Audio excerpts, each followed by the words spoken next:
Today, I'm going to explain exactly why you're having trouble getting large areas of filler straight.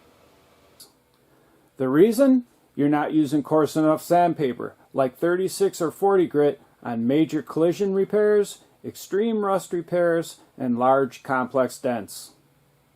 There's a huge difference between minor repairs and major repairs. Minor repairs, you can get away with DA sanding the area with 120 grit, spreading the filler, and sanding that filler flat with 80 or 120 grit. The problem with this method, by not taking the area down to bare metal, is you're forced to sand it with fine grit. You can't use a rough grit because you'll leave heavy sand scratches. Then after you get the filler flat, try to take those sand scratches out without messing up your filler. When you take it down to bare metal and then spread a large area of filler, you can use rough sandpaper, because that rough sandpaper is only rough with the filler and not with the metal. It doesn't scratch metal like it scratches paint. So we can use rough sandpaper on this area, then come back and finish it with 80 grit, and then feather edge the paint further out, prime it, block it, prime it again, finish sand and paint.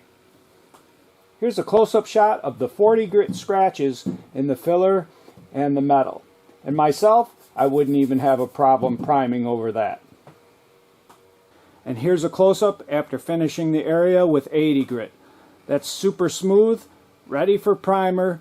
You'll block sand that with 120, 150, or 180. Prime it again, finish sand and paint. And you'll never have an issue with sand scratches.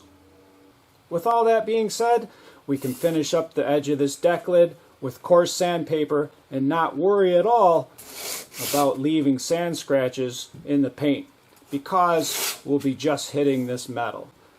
We'll then DA sand the edge of this paint, feather edging it nice and smooth and priming the whole area. Again, minor repairs, DA sand the paint and fill. Major repairs, grind to bare metal and fill. So just before the filler hardens, you'll hit it with a cheese grater, then 40 grit on a Bondo hog or a longboard, and then finally 80 grit. DA sand the paint and prime it.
And finally, the 80 grit.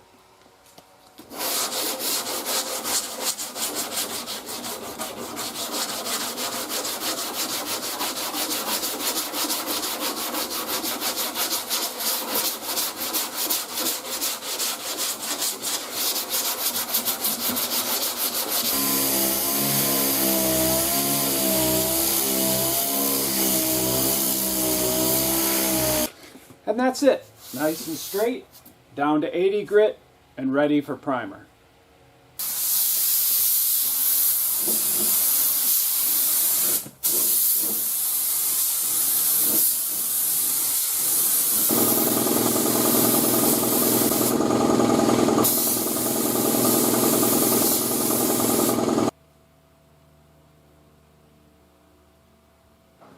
In 4 major body shops I worked at, including Mako outside of Detroit, this is how every guy I worked with did it. Some used a cheese grater, some didn't. Some used a Bondo hog, some didn't. But they all used 36 grit and regular filler on large areas. The funny thing is, it was actually embarrassing getting caught putting filler over paint and primer when I worked, although now it's more accepted. Remember, if you want to use coarse sandpaper to get filler as straight as an arrow, take it down to bare metal so you don't have to worry about sand scratches.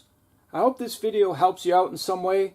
If it did, and you'd like to get my latest videos, don't forget to hit the subscribe button.